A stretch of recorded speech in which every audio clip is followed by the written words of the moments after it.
নমস্কার বন্ধুরা, মেহুলির রান্নাঘরে আজকে আমি করব ইলিশ মাছের টক। তার জন্যে আমি নিয়েছি 3 পিস ডাকা আর 2 পিস লেজা। আমি তেঁতুলটা কাত বার করে নিয়েছি ভিজিয়ে। এবার আমি ওতে একটু জল দেব, হাফ কাপ মতো জল দিলাম। দিয়ে ওর মধ্যে একটু হলুদ দিয়ে দেবো, আর মাছে অল্প একটু হলুদ দিয়ে দেবো।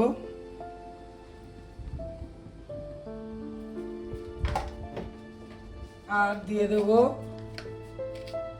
নুন পরিমাণ মতো,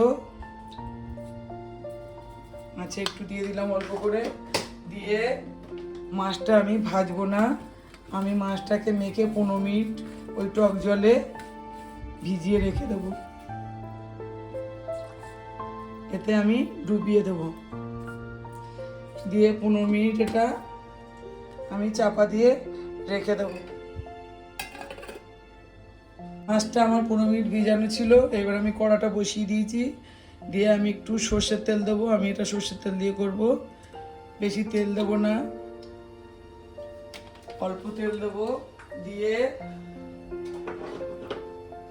আমি এটাতে 2টো শুকনো লঙ্কা ফাটিয়ে দেবো ফোড়নে।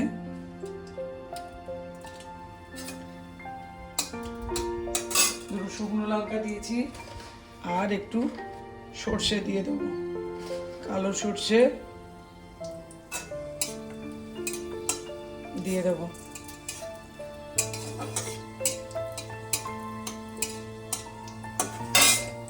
সর্ষে লঙ্কাটা আমার সুন্দর গন্ধ বেরিয়ে গেছে। আমি 15 মিনিট মাছটা ভিজিয়ে রেখেছিলাম, এটা আমি দিয়ে দেবো। আপনারা এইভাবে একবার বাড়িতে ইলিশ মাছের টক করে খেয়ে দেখবেন, না ভেজে দেখবেন কত সুন্দর টেস্টি খেতে হয়।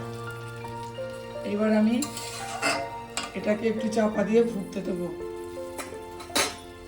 একটু চাপা দিয়ে এটাকে আমি মাছটা হতে দেবো।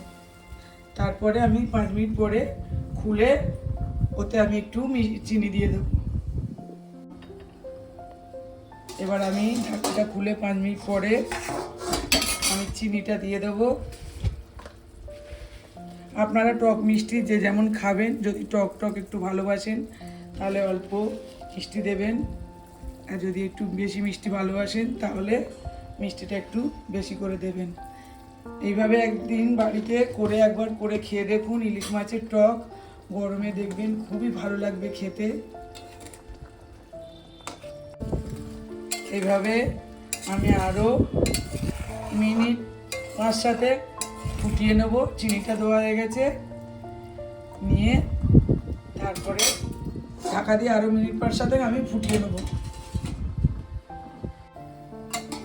আমি 5-7 মিনিট পরে ঢাকাটা খুলে আপনাদেরকে দেখাচ্ছি। দেখুন হয়ে গেছে, মাছটা একদম নরম হয়ে গেছে।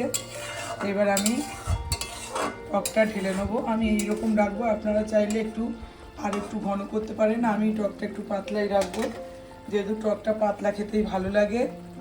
একবার এইভাবে বাড়িতে করে খেয়ে দেখবেন, আর ভালো লাগলে লাইক কমেন্ট শেয়ার করবেন, আর একটা সাবস্ক্রাইব করে দেবেন। নতুন বন্ধুরা সাবস্ক্রাইব করে পাশে থাকবেন।